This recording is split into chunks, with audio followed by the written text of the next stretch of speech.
Hey guys, welcome to my channel. Life is beautiful.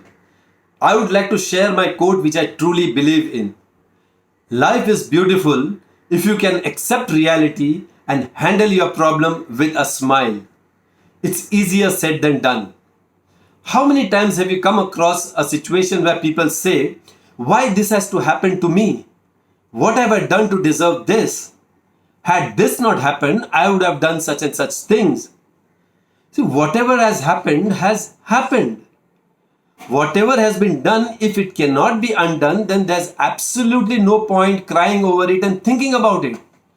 Please move on and start thinking in terms of solution, how you can come out of that problem.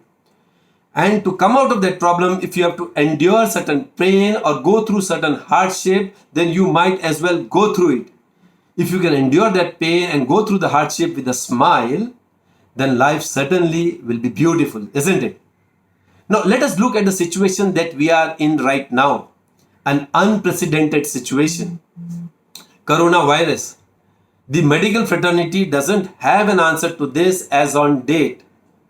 Now, it is said prevention is better than cure, but in this case, prevention is the only cure. Preventing yourself from going near to another person, social distancing.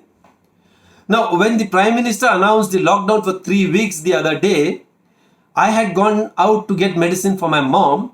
I was shocked to see the crowd outside the grocery shop and the medical stores.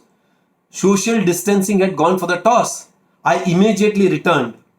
As I was returning, I heard certain people saying, "Life is going to be boring for the next 3 weeks. Oh, I'll go into depression if I cannot come out of my house."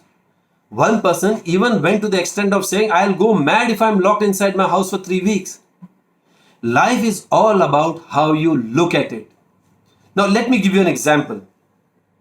If you have a positive bias towards someone, that person may do n number of mistakes, you'll ignore it, but if he does one right thing, you will appreciate him in front of everyone.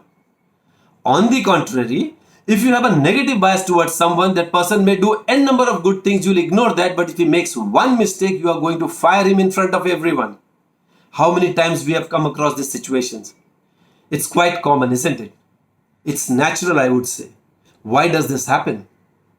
This happens because if you have a positive bias towards someone, you'll keep looking out for some positive in that person. And if you have a negative bias towards someone, you'll keep looking out for some negatives in that person. So my question is, why don't you have a positive attitude and a positive outlook towards life so that in the worst of situation, you'll keep looking out for some positives in life? Think about it. It's difficult, but it's not impossible. So now look at this situation. What are the positives here? I have always believed that if a person has to improve, he has to introspect. Self-introspection is a must for improvement. At the end of the day, please go through the routine that you have gone throughout the day, right from the time you woke up. Now, it's very unfortunate that most of us start our day on a negative note. I say negative note because most of us will put an alarm for 5 o'clock but get up at 5:30. Now, when you cannot meet your own target, think about it. If you cannot meet your own target, will you be able to meet the expectations of your organization or your family?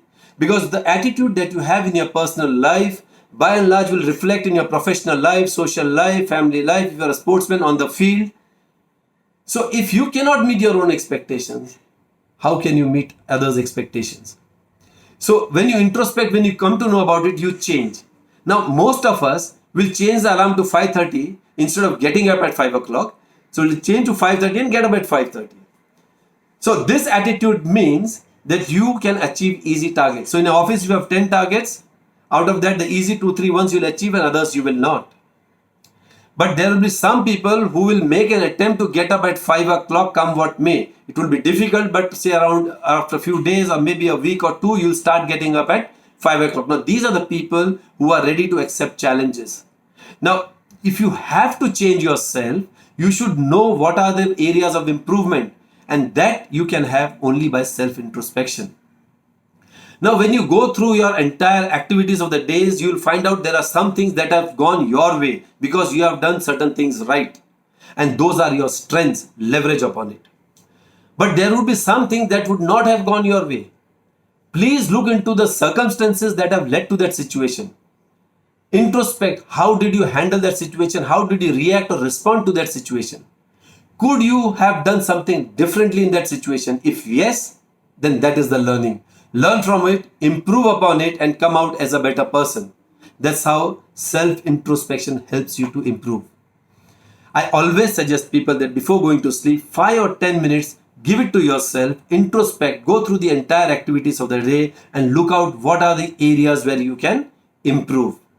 But the very common answer that I get from all the people, of course in Mumbai, is that they have a very long day in office. Then you have a long travel back, which is very tiring. By the time you reach home, you hardly have any time which you have to give to your family.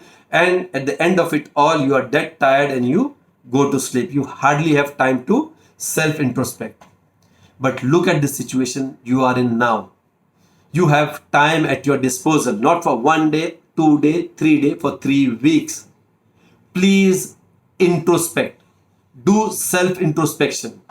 Now, those of you who are not used to doing self-introspection, you cannot introspect a day or two before this day. You'll have to take a period of 1 year, 2 year, 3 year, depending upon each one of you, how you are comfortable with. Go through the major incidents that have gone in your life, because you'll not be able to recollect the chota mota things that have happened in your life. Introspect. What could have been done better? Improve as a person. Use this time constructively. Second, be creative. You have time at your disposal. Try out something different. Think different. Do different. It can help you. It can change you. Let me give an example of Sachin Tendulkar. He was a middle order batsman in both Test and ODI when he started his cricket. Of course, T20 was not there at that time. Somebody thought differently and made him open the innings in that New Zealand tour in the ODIs. And once he started opening, the rest is history. So think differently, try different things, try cooking. Ask your wife or mother-in-law to teach you cooking. And probably you may develop interest in it. Try painting, reading, dancing, singing, whatever it is. Try it out. You never know. You may start developing interest in some new things. Passion. As a child, we all were passionate about something or the other, and we passionately followed our passion, isn't it? But over a period of time, as we went to college, we had to devote more time to our studies. Then we got a job. So from 8 a.m. to 8 p.m., we were busy with our work. So we hardly had time, only weekends. Then we get married. You have a family, children. Then even weekends you don't get time. So over a period of time, you have forgotten to follow your passion. But can you change your passion? Let me give you an example. My example, in fact. One day while I was introspecting, I asked myself a question. My passion, of course, is playing cricket. I said, Ashish, how long are you going to play cricket? It's a physical sport. At some point of time, you'll have to give it up. Once you give that up, after that, what? Then what is your passion? For me, passion is very important, because I feel without passion, life is, I shouldn't say meaningless, but that spice in life is gone. So I need something as my passion. So yes, at some point of time when I give up cricket, what will be my passion? So I started thinking in terms of what is that passion that I can follow, where age should not be a factor. So being a sportsman, my first choice were all sports. So I zeroed it down to golf. Then I thought, should I start golf? Should I start learning golf? Then a thought came in my mind, the golf courses are not there nearby where I stay. And in my old age, I do not want to travel that distance to follow my passion, because traffic in Mumbai is really bad. So I said sports was out of question. Then I started exploring other options. I went through various options, and ultimately I zeroed it down to photography. And that's how I joined Photography Society of India. I started learning photography and I started doing photography. And today I am a wildlife photographer, and it is my passion which I follow as and when I get my time. So passions can change, because over a period of time, your priorities have changed, your preferences have changed, the circumstances have changed, time has become the biggest constraint. So again, with all this restriction and with all these constraints, can you think in terms of having a passion that can gel with your day-to-day life? Just think about it. Because for that you require a lot of introspection and a lot of thinking. Now you have time. Think about it, whether you can have a passion that can go with the constraint that you have in your life right now. Can you plan your life? Planning your life also requires introspection, it requires time. You know at what stage of your life you are in. Your kids, at what stage they are in. Have a conversation with them, what they want to do in life. And whatever they want to do, how are you going to encourage them? How are you going to motivate them? How are you going to help them financially? You'll have to plan. I'll give you my example once again here. Last year, when I was introspecting, I asked myself a question. Ashish, you are going to retire in the next 6 years. You are not a type of a person who'll sit home at the most few weeks or few months, but after that you cannot sit home. So if you are retired, what are you going to do? You have to plan. Then I said to myself, yes, that's right. What am I going to do? So what are my interests? So then I thought of getting into training and motivational speaking. That's how I joined Indian Academy of Training and Development, and I completed my master diploma in training. So after I retire, I want to be a trainer and a motivational speaker where I share my experience in life to motivate to motivate people in their life. And I've already started doing that, and I would like to continue doing that. So if you want to do certain things in life, you'll have to plan, you'll have to think, you'll have to introspect. Here you have time at your disposal. Please do that. Or anything that you wanted to do in life but didn't have time to do it.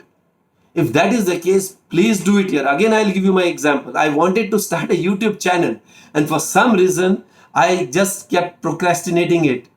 And then this was the time, since I have time at my disposal, I thought I should make a YouTube channel, and here I am talking to you all. So if there's anything that you wanted to do in life but just couldn't do it because of paucity of time, then this is a godsend opportunity for you all to do it. Please utilize your time constructively.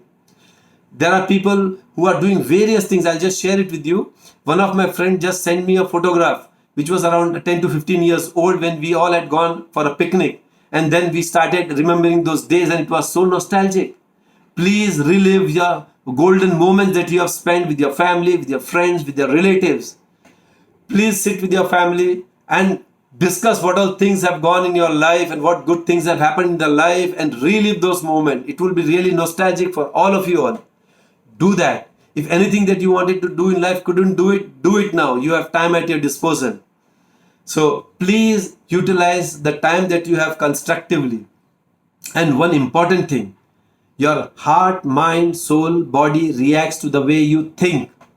Please do not think negatively here. What I will do during my free time. It is going to be boring for 3 weeks. Life is going to be horrible in the last 3 weeks because I cannot do anything. No, please do not think like that. Think that this is a godsend opportunity where you have ample of time at your disposal. You have been craving for time throughout your life, which you haven't been getting. Many a times you say only 24 hours in a day. What all should I do?